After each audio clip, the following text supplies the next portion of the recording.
Hello friends, welcome to மக்கள் சேவை சால். இன்றைக்கி நம்ம ஒரு முக்கியமான இன்ஃபர்மேஷன் பற்றி தான் பார்க்க போகிறோம். அதாவது சிம் கார்டு வைத்திருப்பவர்களுக்கு மீண்டும் பார்த்தீங்கன்னா ரீசார்ஜ் கட்டணம் உயரப்போகுது. இப்போ இதை பற்றின மொத்த இன்ஃபர்மேஷன் தான் இந்த வீடியோ பார்க்க போகிறோம். இந்த வீடியோ ஸ்கிப் பண்ணாமல் ஃபுல்லாக பாருங்கள். அது மட்டும் அல்ல, இந்த வீடியோ நிறைய பேருக்கு ஷேர் பண்ணுங்க. ஓகே, அதாவது நீங்கள் ஜியோ, ஏர்டெல், விஐ, பிஎஸ்என்எல் போன்ற சிம் கார்டு பயன்படுத்துகிறீங்க அப்படின்னா மீண்டும் உங்களுக்கான ரீசார்ஜ் கட்டணத்தை பார்த்தா உயர்த்த போகிறாங்க.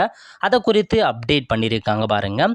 அதாவது வரும் டிசம்பர் 1ஆம் தேதி முதல் ஜியோ, ஏர்டெல், விஐ நெட்வொர்க் உடைய ரீசார்ஜ் கட்டணங்கள் 10 to 12% வரை அதிகரிக்கலாம் என தகவல் வெளியாகியுள்ளது. நாட்டில் 5G பயன்படுத்துவோரின் எண்ணிக்கை அதிகரித்து வரும் நிலையில் இந்த வெளியுறு முடிவை டெலிகாம் நிறுவனம் பார்த்தா எடுத்திருக்காங்க.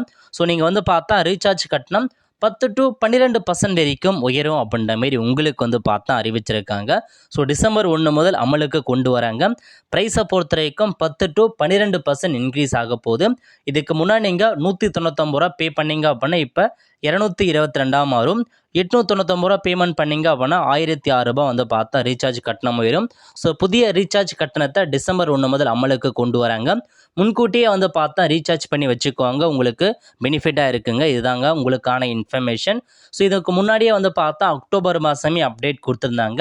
இந்த இயர் எண்டில் ரீசார்ஜுக்கான கட்டணம் உயர்த்தப்படும் அப்படின்ற மாரி இப்போ அஃபிஷியலாக பார்த்தா கொடுத்துட்டாங்க. உங்களுக்கு டிசம்பர் 1ஆம் தேதி முதல் மீண்டும் 10 to 12% வரைக்கும் ரீசார்ஜ் கட்டணம் உயர்த்த போகிறாங்க.